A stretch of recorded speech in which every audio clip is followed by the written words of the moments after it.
Hey there, 8 Tiny Reindeer. I have some new reviews, comic reviews of Fate, and they're of course brought to you by my comic book, Red Knight. I self-publish it with primalpaper.com, and hey, guess what? There's new books out. Here's The Ends from Jeff Hewitt, and Vince White's The Legend of Willpower, number 4.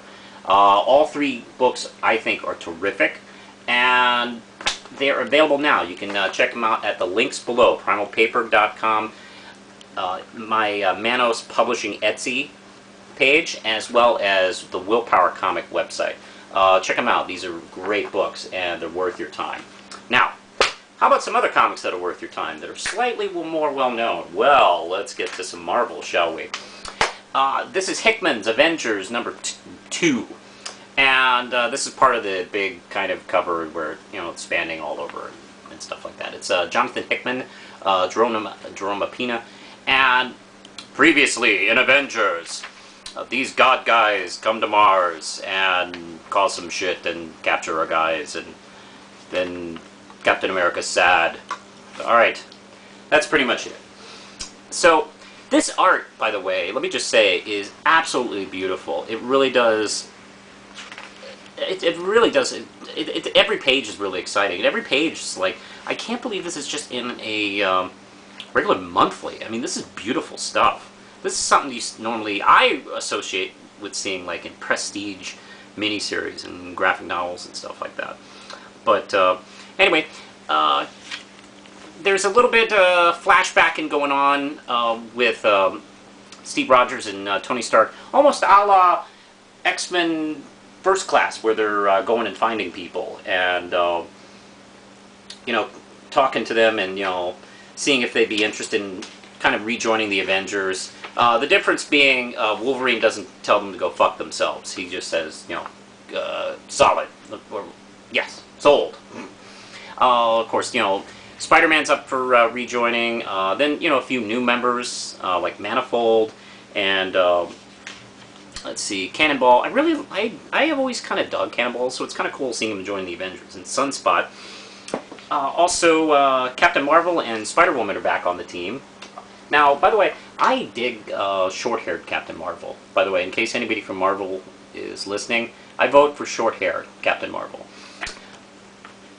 And, you know, meanwhile, we're flashing back to the Avengers who have been taken prisoner by these gods, or so-called gods, who are going to remake our world in the way they see fit. Holy crap, this is really cool, epic, giant superhero stuff. Loved a lot. 5 RAM chips. Really did enjoy it. Now, let's go over to another Avengers book. This is Avengers Assemble. This was from a week ago, 2 weeks ago, or something like that. This is by Kelly Sue DeConnick and Stefano Cassel. This is issue 10. And this is a Greg Land cover, by the way. I'm not sure which porno he used to model this cover after, but I don't know. It seems kind of static, but anyway. Nah, just kidding. It's a really cute cover, by the way. I adore Spider-Woman on the cover there. And last we left, there's been this kind of mystery as to a colleague of Banner and Stark's who's gone missing. So, to turn it into fun, they decided to make a little bet out of it and, you know, form their own teams, like Team Happy and Team Sad. But then everybody became Team Sad because once they got there, you know, they found this whole, you know, laboratory filled with, you know, decimated bodies, which has turned things pretty fucking serious pretty quick. So anyway, we got the captains, Captain Marvel and America, fighting, let's see, these sort of like ninja zombie guys or something like that midair. And let's see, then, well, we find out what killed all those guys. It's something in the water that became these monster beast things and exploded out of these people. Well, Banner swallows one, and so we have this sequence where he is doing his best as the Hulk to, you know, keep it in check, but it's freaking him out. By the way, that sequence with the captains fighting is just so cool. Really exciting. Love this stuff. Kelly Sue DeConnick, you can stay with this book as long as you want. I think it's really good. I'm going to give it 5 RAM chips. It's probably a little overshadowed by everything else going on with Avengers right now, but it's worth your time. Now, FF number 2 by Mike Allred and Matt Fraction. And let me just say, I love this cover. It has all the sense of wonder I always kind of find with Fantastic Four, and it's just beautiful. And of course, it's Mike Allred, so I don't know if he's capable of doing something unattractive as far as art. I think his stuff is always great. And okay, last we left off. Hey, the Fantastic Four took off. Hey, okay, it's cool. We're gonna be Fantastic Four for 4 minutes. Isn't that funny? Oh, they're not coming back. That sucks. But this issue turns into a little bit more of what I really expected initially, because the first issue was rather serious, to be honest. But actually, to be honest, it also had to be. I think there was no way that Scott Lang could get back into the superhero biz after losing his daughter like that and be, hey, cool. It had to have some kind of emotional weight to it. And also the fact that Reed Richards is dying, and he suspects that the others are dying. So, yeah, it was hard to turn that into a quirky, fun, kooky mess. But now that we've kind of gotten into the series, we can do that with the Mole Man, who is very irritated that there's replacement Fantastic Four people. So he just decided to test them out with his own monster. Sort of mimicking the first issue, really, of Fantastic Four, which is kind of fun. And the monster even has a translation in one scene, which was really funny. But let's see. It's interesting to see how this team's working out, because Darla Deering, who is a pop star, and she only joined because Human Torch said it'd be cool for 4 minutes, and she's not really... I don't think she's been in a fight in her life, even with people. So you can imagine how mind-fucked she is about this. Like, what is she going to do? Now, Dragon Man does give her this Ben... He's the one who gives him the Ben Grimm costume, which I forgot about. Ben Grimm, when he became... One of the times he became human forever, he still wanted to be into the Fantastic Four, so Reed Richards created this Thing suit for him. And, then of course it became the Thing again, and I guess they threw it in the closet and forgot about it. Well, Dragon Man pulls it back out for her to wear. Which is like, hey, you know what? There's that face that anybody could punch. It's a little bit of a vulnerable weak spot on that suit. But this is really fun. The Medusa stuff, who she's never appeared in any Fantastic Four stories I've read. I know of her, but, it's just one of the luck of the draw things that she's this character that I'm just not too familiar with. The fact that she expects to be treated like a queen while she's here is hilarious, actually. Then, of course, there's a cliffhanger where the Human Torch shows up, but is he the Human Torch? Oh, this is really cool. Love it. You should really get this book. Great, great, great. 5 gram chips. The Fantastic Four. Here's issue 2. This is also Matt Fraction and Mark Bagley. Mark Bagley, who I always love. If you want traditional, good old-fashioned superhero comic art, this is your guy. And his stuff is always appealing. And this is, I probably should have reviewed this first, because this takes place first. And it's the Fantastic Four getting, the FF ready. And this, of course, has the scene with Johnny going, oh, damn, I didn't pick my replacement. Hold on, it's cool. I got her. Yeah, I picked her. I'll be right back. And talks her into her by basically showing her what they do as the Fantastic Four. Like, they have Moon Boy here, who is, long story, he's a caveman teenage sidekick of Devil Dinosaur, but they're in the past. And he's been stuck in the present, and he's been in the stasis chamber. Wow, that's a lot of stuff. Anyway, they take him back, and she goes with him, and she sees the kind of cool crap they do. So she's instantly charmed by it. So, with kind of a tender seeing the Fantastic Four go, and it's cool and fun. And I love the way this scene ends, which is picked up immediately in FF2, where Scott Lang, Ant-Man, goes, okay, we're the Fantastic Four for 3 minutes. Okay, it's going good so far. This is really fun. I was just picking the first 2 issues up just so I could, be refreshed in what's going on with FF. But I'm really interested in what's happening, because essentially Reed Richards has discovered that the cosmic rays that gave them their powers is breaking down, therefore killing them. Well, killing him first, but should be killing the others momentarily. I'm interested. So, I dig it a lot. This is a good, strong 4 RAM chips. And Captain Marvel. And this is issue 8. This is Kelly Sue DeConnick. Co-written by Christopher Sabella and Dexter Soy. Now, previously in Captain Marvel... Oh, yeah. Oh, I'm sorry. Lindsay hasn't read this, so I don't want to blow this for her. Captain Marvel and Meltdown fight a giant robot monster which may or may not have any intelligence whatsoever. So it's kind of a mystery as to figuring out what the thing's doing while trying to keep it from attacking the coastline. The art from Dexter Soy is beautiful, and from what I understand from the letters column in the back, from a small blurb from the editor, this is his last issue on the title, and that's kind of a bummer because I think his style really got good. Actually, these 2 issues has been wonderful. It's actually been his best issues on the series so far, so I'm kind of sorry to see him go. But the interplay between Captain Marvel and Meltdown is just terrific. I want to see these 2 characters hang out more. I think DeConnick writes Meltdown just as well as Warren Ellis did in Next Wave. Lots of fun. So that might give you an idea. 5 RAM chips. This is a great series.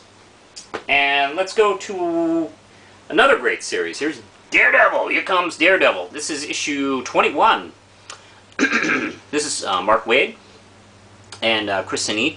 Now, Daredevil, let's see, I had kind of mistakenly mentioned that the Spot had become this character Coyote. That was a mistake. Coyote was using the Spot.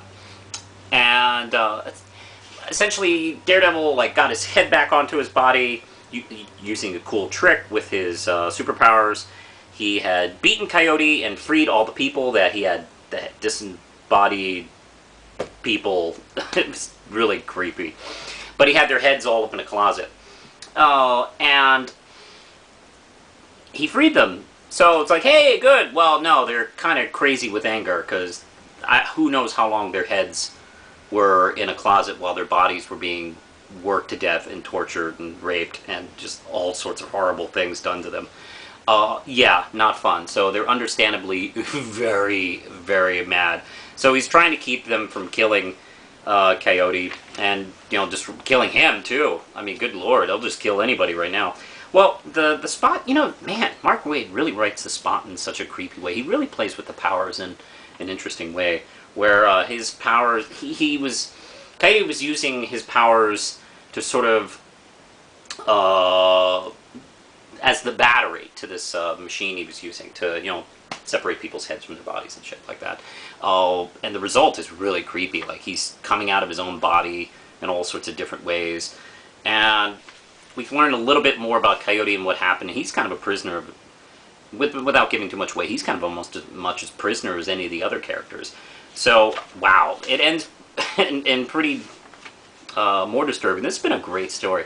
The fact that Mark Waid has been able to do such a balancing act on the fun stuff and the creepy dark stuff and the superhero stuff and the realistic Daredevil stuff is just magnificent. Every issue is done so well. And then, of course, the scene at the end where Matt has it out with Foggy for doubting him. Now, granted, he does have a right to be mad, but you know what? Come on. Foggy's seen Matt go fucking crazy, 86 times, for God's sakes. Yeah, I mean, he did have, a precedent. He's seen your life destroyed, partly by you, Daredevil. By the way, the scene is really touching at the end where he writes to his wife in the mental home. And his would-be girlfriend, Kristen McDuffie, is still kind of not sure if he's really crazy or not. She's not totally been updated on all these goings-on that the Coyote was, faking all this insanity. So she goes to Spider-Man at the end, and he goes, I know you guys are, cohorts and friends. Could you do something for me? And he goes, I will find Daredevil, and I will crush him. She goes, wait, what? obviously this is Superior Spider-Man. So, okay, this is going to be interesting, let's just say so. 5 RAM chips, Mark Waid is a genius. Now, I'm going to finish up strong with 2 issues. Here is Hawkeye, number 6, from Matt Fraction. And David Aja is back. And wow, every page is just so interesting. You know, the way, you know, we see Hawkeye and Tony Stark try to put together his entertainment center, and, you know, you get all this stuff on the side of, you know, the hookups. We get to see Hawkeye in action. But that's not really our story. Our story is those Russian gangsters that call everybody in the world bro every 2 seconds. They give him an ultimatum. They told him, like, okay, you've taken, oh man, what have you done to us? You've taken our building, you've taken our money, you've taken, you know, our woman, you've taken from us. You get out of town or we'll kill everybody in this building. So, you know, Hawkeye's got to decide, you know, what he's going to do. And what he decides is going to, you know, obviously set up some more shenanigans between him and these mobster guys. Wow, what a great book. This is almost so good, I can't believe this is a mainstream superhero title. This is really good. Matt Fraction, you were really hitting it. 5 RAM chips. Now, let's go to Saga from Image, and this is issue 8. Now, this is another book I'm going to have to be brief, because, you know, Lindsay, we got to, like, I got to have you read this stuff before I do these reviews. We get a little flashback to Alana and Marco's first meeting. And then we get to see a little bit more of where the Ghost Girl is. I'm going to have to be really brief here. But we see Marco and his mother fight Cyclops Rush Limbaugh for just a few more moments, where we discover something a little interesting about that planet. Meanwhile, the scene between Alana and Marco's dad, I think, really does deepen the relationships quite a bit. And then, of course, we get to meet the woman that Marco was supposed to marry. I don't think this is going to be too much of a spoiler for you, Lindsay, but this is Gwendolyn, which we've heard about a couple times in the series. Well, she's going to jump into the fray. This is... Oh, I didn't even mention, did I? This is Brian K. Vaughan and Fiona Staples doing the art. This book is really fantastic, and this is probably one of the best series I've read in a long time. And actually, it's so good, I almost feel like I can't write compared to this. I feel like I must be a terrible writer because I don't do stuff like this. I think this, if this catches on, I mean, this has a good possibility of being one of the next big series that, you know, everybody goes, oh, yeah, that's great. You know, like, you know, Sandman and shit like that. Oh, this is possibly one of those books. Oh, this is really great. This is worth your time. This is worth dropping something. Like, if there's something you're frustrated with, either from Marvel, DC, or whatever, if there's a book you're frustrated with, pick this up. I guarantee you won't be. That's 5 RAM chips. This is actually a great week. I've stopped reading books that frustrated me constantly. So, boy, I'm really happy because these are all great books. I have some more books coming up. I bought a lot of comics this week. I bought a shitload. Here's Ninja Turtles and Ghostbusters and Rachel Rising and Captain America. I haven't gotten to these books yet. I'll be reviewing them in my next comic review. So, until next time, push the button, Lindsay.